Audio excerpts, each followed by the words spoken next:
कैसे पढ़ने का सबसे पहला चीज होता है मोटिवेशन। और मोटिवेशन की सबसे बड़ी प्रॉब्लम है कि मोटिवेशन रुकता नहीं, ज्यादा टाइम चला जाता है। यूट्यूब खोला, 2-3 वीडियो देखा, मोटिवेट हो गए, पढ़ाई की, एक दिन पढ़ाई की, मोटिवेशन खत्म।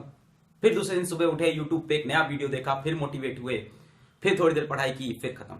कुछ कुछ वीडियो की बातें याद रहती है, कुछ कुछ भूल जाते हैं। मोटिवेशन रुकता नहीं है। हमेशा हम मोटिवेशन ढूंढते रहते हैं कि यहां मोटिवेशन है, वहां मोटिवेशन है।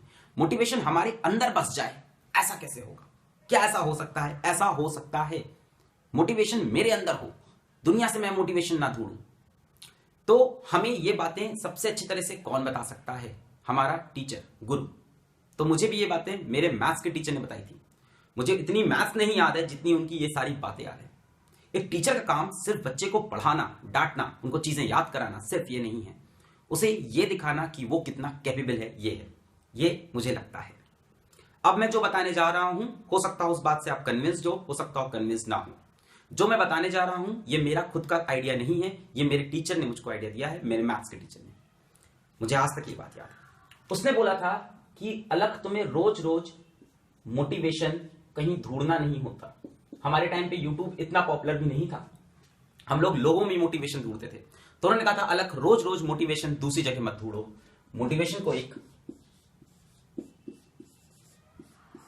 हैबिट बनाओ। मोटिवेशन को एक हैबिट बनाओ। अपने अंदर मोटिवेशन कैसे आएगा? तो मेरे गुरु ने मुझे एक कहानी सुनाई। कहानी फिर से एक टीचर और एक स्टूडेंट, एक गुरु एक शिष्य की है। एक शिष्य था जो बहुत पढ़ाई करना चाहता था, या बहुत अच्छा गाना गाना चाहता था, या बहुत अच्छा क्रिकेट खेलना चाहता था। कुछ तो था उसके अंदर, कुछ वो करना चाहता था, सक्सेसफुल होना चाहता था। कहां से मिलेगी ये मोटिवेशन? टीचर के पास गया। भाई मुझे भी जिंदगी में प्रॉब्लम होती है, टीचर के पास जाता हूं। टीचर ऐसा बंदा होता है जो सिर्फ आपके फायदे के लिए सच्ची बात आपको बताता है, बुरी लगे अच्छी लगे। तो वो गया अपने गुरु के पास, शिष्य गया अपने गुरु के पास, बोला गुरु मुझे वो सक्सेस की वो टिप दो जिससे मैं जिंदगी भर मोटिवेटेड रहूं, मुझे हमेशा अपने अंदर जुनून रहे कि मैं काम करूं। गुरु ने कहा ठीक है, कल सुबह 4 बजे मिलो मेरे से। तो उसने सोचा ठीक है, सुबह 4 बजे चलेंगे, गुरु अच्छी अच्छी बातें बताएंगे। वो पेन कॉपी लेके सुबह 4 बजे पहुंच गया गुरु के पास। गुरु की बात मानते थे शिष्य, पुराने समय में बहुत मानते थे, मैं आज भी मानता हूं, फॉलो करता हूं। पहुंच गया वो। गुरु ने कहा ये क्या पहन के आए हो? उसने देखा, उसने पूरे सूट पहन रखा था, पूरा एकदम बढ़िया, एकदम तैयार, एकदम बढ़िया, बड़ी घड़ी, बढ़िया एकदम है ना, मस्त एकदम तैयार हो गया था। गुरु ने कहा हमें दौड़ना है अब यहां से 5 किलोमीटर। शिष्य ने ज्यादा सवाल नहीं किए, दौड़ पड़ा। दौड़े दौड़े दौड़े दौड़े दौड़े दौड़े दौड़े 5 किलोमीटर खत्म हुआ। गुरु ने कहा क्या हुआ, क्या चाहिए? बोला गुरु बहुत थक गया हूं, थोड़ा समय चाहिए, थोड़ा पानी चाहिए, थोड़ा खाना चाहिए। ठीक है, गुरु ने उसको थोड़ा बहुत खाना खिलाया, थोड़ा बहुत पानी पिलाया। फिर उसने बोला कि गुरु अब बताइए, हो सकता हो ये वार्म अप था, अब आप बताइए कि मोटिवेशन कहां से मिलेगा। गुरु ने कहा रुको, आओ मेरे साथ, अब हमें एक्सरसाइज करनी है। गुरु ने उसको आधा घंटा एक्सरसाइज कराया, एकदम खतरनाक। और गुरु ना बड़े स्ट्रांग होते हैं अंदर से, सब कुछ कर चुके होते हैं लाइफ में। तो उसने उसको एक्सरसाइज कराई आधा घंटा। आधे घंटे बाद शिष्य, गुरु पानी, खाना कुछ दो, बिस्तर, सोना है। गुरु ने कहा ठीक है, लो 15 मिनट सो लो, ये लो पानी पी लो, खाना खा लो। अब शिष्य थोड़ा सा गुस्से में आ चुका है, गुरु मुझे मोटिवेशन चाहिए, आप ये सब क्या करा रहे हो, मुझे एक्सरसाइज नहीं करनी, मुझे दौड़ना नहीं है। गुरु ने कहा वो सामने पानी है, कूदो उसके अंदर। मैं भी कूद रहा हूं।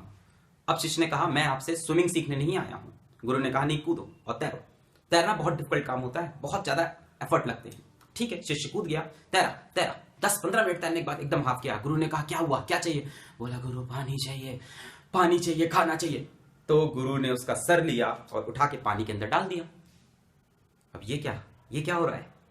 ठीक है, डाल दिया। अब वो शिष्य तड़प रहा है, बोल रहा है गुरु मुझे बाहर निकालो, आपने तो कहा था मोटिवेट, गुरु बाहर निकालो, ये क्या कर रहे हो, मैं मर जाऊंगा। गुरु गुरु बाहर निकाला। क्या चाहिए? उसने बोला सांस लेने दो, अभी बातें हटो, गुरु तुम दूर हटो, मुझे सांस लेने दो, दूर हटो, दूर हटो। अब गुरु ने कहा जिस तरह से तुम्हें इस समय सांस लेने की जरूरत थी, बिना कुछ सोचे, खाना पानी, ऐशो आराम, दोस्त यार, बातें, बिना कुछ सोचे तुमने सिर्फ ये कहा मुझे सांस लेना है, जैसे ये तुम्हारी एक आदत है सांस लेना, ऐसे ही तुम्हारी आदत हो मोटिवेटेड रहना। मोटिवेशन तुम्हारे अंदर है, तुम्हारे दिमाग में मोटिवेशन है। जिस तरह से इनवॉलेंटरी तुम सांस लेते हो, बिना किसी एफर्ट के सांस लेते हो, उसी तरह अपनी सांसों के साथ बसा लो मोटिवेशन को। हर बार जब तुम्हारे अंदर सांस जाए, तुम्हारे अंदर मोटिवेशन जाए कि मुझे कुछ करना है, मुझे कुछ करना है, मुझे कुछ करना है, मुझे कुछ करना है। हर सांस के साथ ये चीज तुम्हारे अंदर रिपीट हो। जब तुम पढ़ रहे हो, तुम्हारे दोस्त तुम्हें खेलने के लिए बुलाएं, मिलने के लिए बुलाएं, तुम्हें फोन तुम्हारा डिस्टर्ब करे, टीवी डिस्टर्ब करे, फैमिली वाले डिस्टर्ब करें, कोई भी डिस्टर्ब करे, तुम्हारे मन में ये रहे मुझे कुछ करना है, मुझे कुछ करना है हर सांस के साथ, तब आएगा मोटिवेशन हैबिट की तरह। मोटिवेशन जब हैबिट बनेगा ना तब काम बनेगा, तब किसी और की जरूरत नहीं रहेगी रोज बताने के लिए, रोज रोज नए वीडियो नहीं देखना है, कोई तुम्हें नहीं सिखा सकता मोटिवेटेड रहना, तुम खुद मोटिवेशन हो, तुम्हारी हैबिट मोटिवेशन है, तुम्हारी सांस मोटिवेशन। शिष्य ने ये बात सुनी, समझ गया गुरु का पॉइंट, गया 10 साल बाद आया, हाईली सक्सेसफुल, बहुत सक्सेसफुल। अब गुरु ने पूछा अब तुम मोटिवेट रहने के लिए क्या करते हो? उसने बोला गुरु मैं मोटिवेटेड हूं, मैं मोटिवेटेड चल रहा हूं, मेरा हर सेकंड मोटिवेटेड है, मैं पूरी दुनिया को मोटिवेट करता हूं, मैं पूरे टाइम मोटिवेटेड, खुश रहता हूं, एफर्ट करता हूं, हिम्मत करता हूं, मेहनत करता हूं, जहां मुझे लगता है मैं अनसक्सेसफुल हो रहा हूं, जहां मुझे लगता है मैं गिर रहा हूं, मैं अपनी हर सांस में फिर से डालता हूं मुझे कुछ करना है, मुझे कुछ करना है, मुझे कुछ करना है। तो एग्जाम पास हो या दूर हो कोई फर्क नहीं पड़ता, अपना स्केड्यूल अच्छा बनाना है, एफर्ट करना है। फिजिक्स का टीचर हूं, फिजिक्स की एक लाइन बोलूंगा, बड़ी इंपॉर्टेंट है, बड़े बड़े साइंटिस्ट ने ये बात बोली है, ढूंढ लोगे मिल जाएगा, नाम बताऊंगा पहचानोगे नहीं, तुम्हारे लिए बड़ा साइंटिस्ट आइंस्टीन है, न्यूटन है, तो ऐसे नहीं, ठीक है, और भी बहुत बड़े साइंटिस्ट होते हैं। उन्होंने बोला था there is only one law, there is only one law that there is no law, there is only one law that there is no law. कोई लॉ है ही नहीं, लॉ तुम बनाते हो। एक बच्ची थी, लास्ट ईयर की बात है, उसके पैर नहीं थे, उसके पैर नहीं थे, बोर्ड में 95%। क्या कहते हैं, लॉस कहते हैं कि भाई जो इंसान हैंडीकैप्ड है वो कुछ नहीं कर सकता, उसने किया।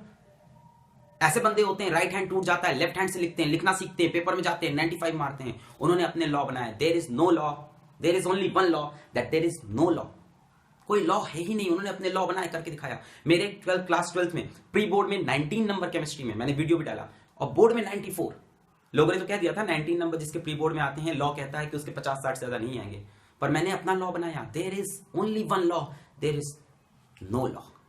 एक और कोट है फिजिक्स का, यह है क्वांटम फिजिक्स का, नाम बड़ा सुनते होंगे क्वांटम फिजिक्स। क्वांटम होता है छोटे छोटे पार्टिकल की फिजिक्स, इलेक्ट्रॉन की, प्रोटॉन की, न्यूट्रॉन की, छोटे छोटे पार्टिकल की फिजिक्स। ये क्या कहती है ना, ये कहती है कि जिंदगी ये है जिंदगी, ये है स्पेस यानी जगह, और ये है टाइम यानी समय।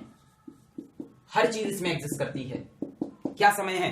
समय है 2 बजा है, इस टाइम बजा है 2 बजे तुम यहां भी हो सकते थे अपने बेड पे, और 2 बजे तुम यहां भी हो सकते थे पढ़ाई करते हुए, या गाना गाते हुए, या क्रिकेट खेलते हुए, जो भी तुम्हारा पैशन है। 2 बजे सारी चीजें पॉसिबल है, every possible future exist.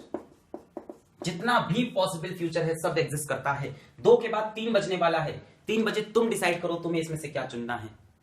Space और टाइम दोनों वेरिएबल हैं, दोनों चल रहे हैं। जितने भी पॉसिबल x, t हैं सब एग्जिस्ट करते हैं। ये फिजिक्स है, ये लॉ है, इसको क्या झुटलाओगे? मतलब ये सच्चाई है, ये डिस्कवर हो गया है कि तुम इस समय अपने बेड पे लेटे भी हो सकते हो और तुम इस टाइम खड़े होकर पढ़ाई कर सकते हो। चॉइस तुम्हारी है, इट्स योर चॉइस, तुम क्या चुनोगे। मोटिवेटेड रहो, काम करो, हिम्मत करो। Every possible future exist, it's you who is going to shape the future. बच्चों मोटिवेटेड रहिए, खूब पढ़ाई करिए। All the best.